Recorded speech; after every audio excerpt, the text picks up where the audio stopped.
of real violent, bad behavior by him being presented that takes it out of the realm to me of he said, she said, or, well, she says it's not consensual, but she came over and she agreed to do all these things. She willfully took the kinds of defenses he could make. I think we're seeing some evidence that really cuts against that, and I leave it to the jury to decide what to make of it. But we're seeing it, and it speaks for itself. Yeah, the video that I think is perhaps the most sort of famous or infamous element in all of this is the video in the hotel where he is dragging Cassie Ventura and I mean, it's pretty gross violence, and there's no, there's no even slight justification for it. Now, I have not read the statute. I mean, obviously, sex trafficking is one of the charges he faces.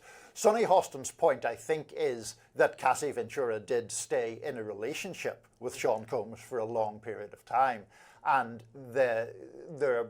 I guess Sonny's point is, well, will men be more likely to think that that means Cassie consented to this behavior?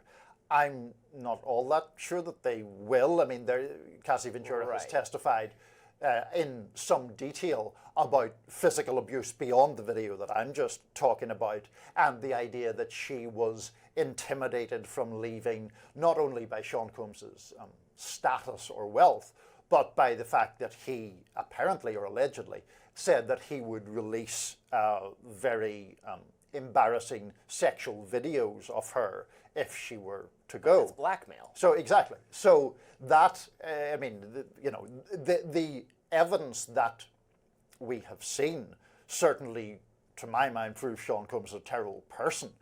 Yes, he of course is having his time in court right now. Of course, he has the right to try to push back on the charges against him, obviously, but I mean, it's pretty grim evidence. Right, because we're seeing evidence being presented of violence, not just, again, some kind of sexual circumstance where you say it wasn't consensual, but I say it was, and who knows. It's not really he said, she said in relation to the violence. Right. Yeah. I remember covering cases or reading cases, again, Title IX campus ones where some long relationship and the alleged victim said, well, over the course of this relationship, we had consensual sex, 20 times, but time number 14 was non-consensual, and that's why I'm filing this complaint. And I'm like, well, barring any other evidence of that, I wouldn't do anything with that.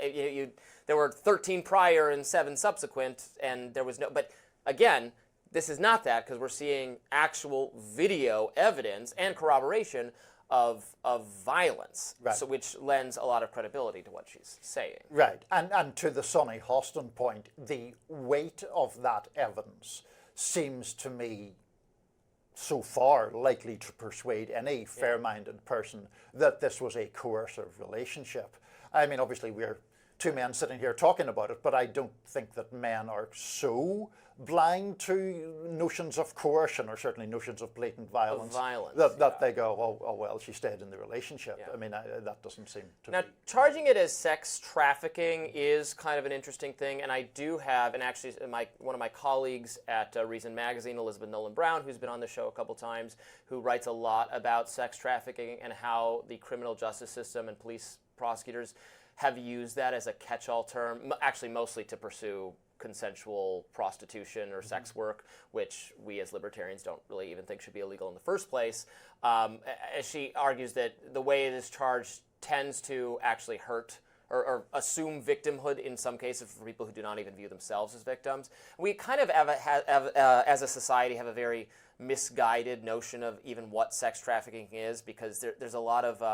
have you seen these? Have you traveled lately in airports now? They're everywhere. There's these signs saying, watch out for human trafficking. Sure. There's some young person pictured, and you're supposed to be looking out for it. That's trying to introduce some idea that, like, people are being grabbed at airports and malls and being sex trafficked kids.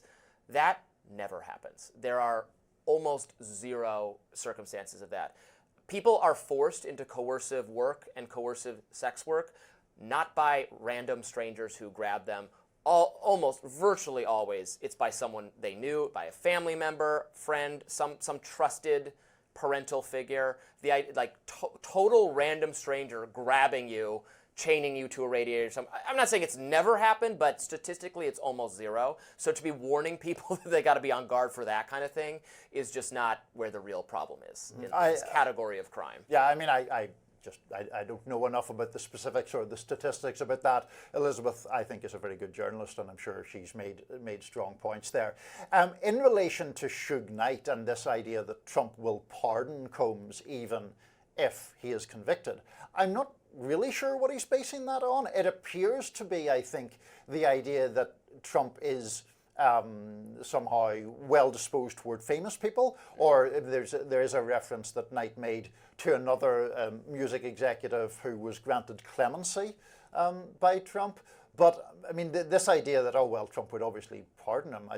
I don't even mean this as an anti-Trump point. I just don't know where that's coming from. Has Diddy really been saying that he's a victim of the deep state, the same deep state that got our glorious president Donald Trump? If he's going for the Trump pardon, that's the angle to start in on. Following the Eric Adams, Bob Menendez footsteps, and see if that works for him. Yeah, we'll see. We shall. All right, Congress members asleep at the wheel, literally asleep. We'll discuss more Rising right after this.